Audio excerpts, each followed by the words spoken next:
If you want to find the secrets of the universe, think in terms of energy, frequency, and vibration.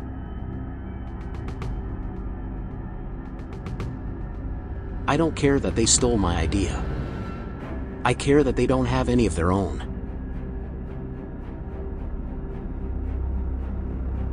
Of all things, I liked books best.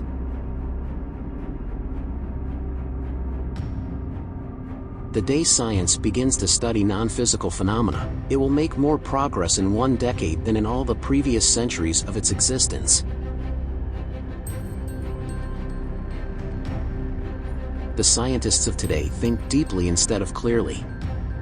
One must be sane to think clearly, but one can think deeply and be quite insane. Be alone, that is the secret of invention. Be alone, that is when ideas are born.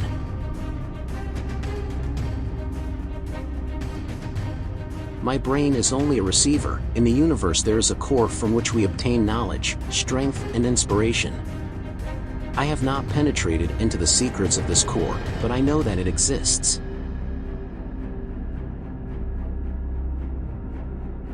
The present is theirs, the future, for which I really worked, is mine.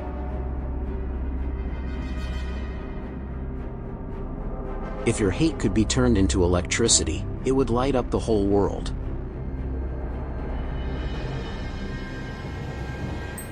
I do not think you can name many great inventions that have been made by married men.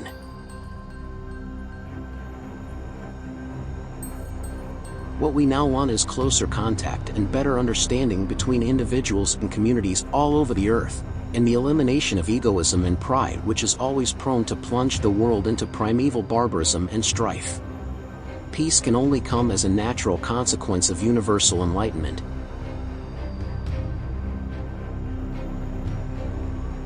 Everyone should consider his body as a priceless gift from one whom he loves above all, a marvelous work of art, of indescribable beauty, and mystery beyond human conception.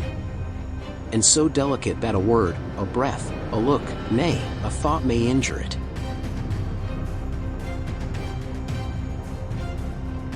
I do not think there is any thrill that can go through the human heart like that felt by the inventor as he sees some creation of the brain unfolding to success.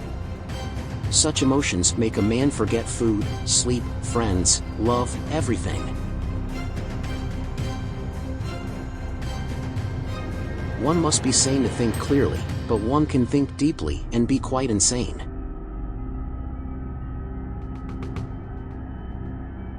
Our virtues and our failings are inseparable, like force and matter. When they separate, man is no more.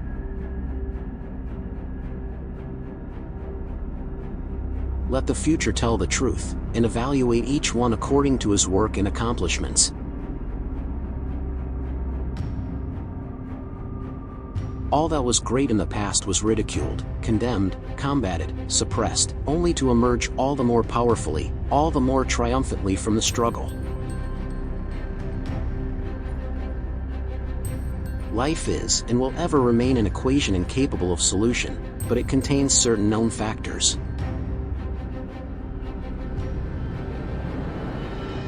Fights between individuals, as well as governments and nations, invariably result from misunderstandings in the broadest interpretation of this term. Misunderstandings are always caused by the inability of appreciating one another's point of view. This again is due to the ignorance of those concerned, not so much in their own, as in their mutual fields. The peril of a clash is aggravated by a more or less predominant sense of combativeness, posed by every human being. To resist this inherent fighting tendency, the best way is to dispel ignorance of the doings of others by a systematic spread of general knowledge. With this object in view, it is most important to aid exchange of thought and intercourse.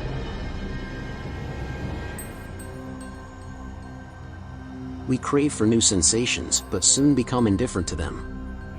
The wonders of yesterday are today common occurrences.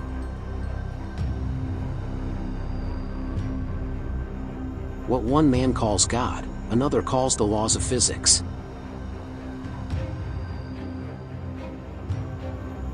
If you only knew the magnificence of the 3, 6, and 9, then you would have the key to the universe.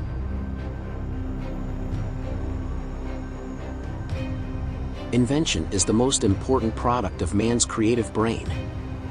The ultimate purpose is the complete mastery of mind over the material world, the harnessing of human nature to human needs.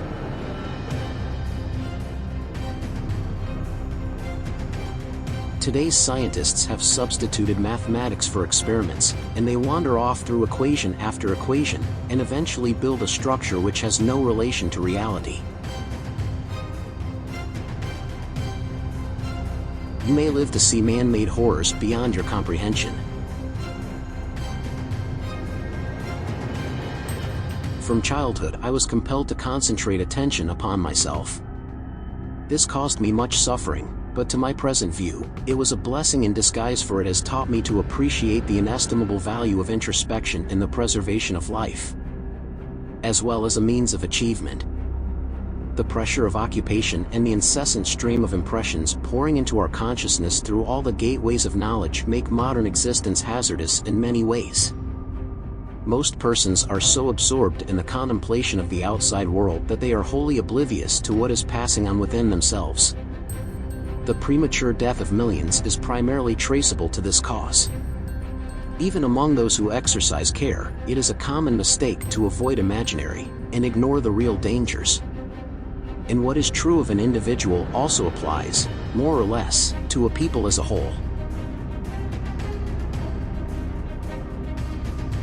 Nature may reach the same result in many ways.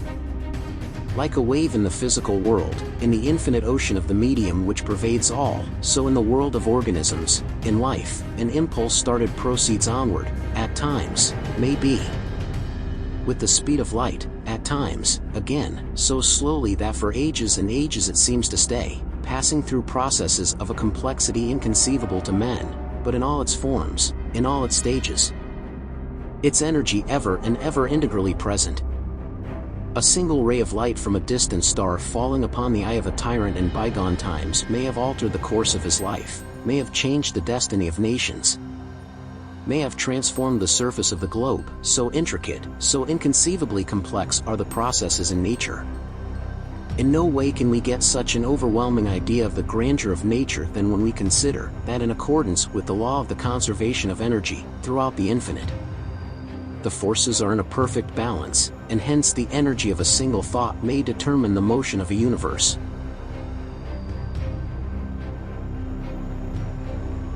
I am credited with being one of the hardest workers, and perhaps I am, if thought is the equivalent of labor, for I have devoted to it almost all of my waking hours. But if work is interpreted to be a definite performance in a specified time according to a rigid rule, then I may be the worst of idlers.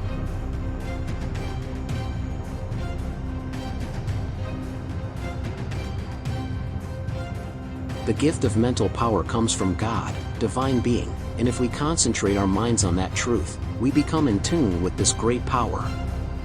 My mother had taught me to seek all truth in the Bible,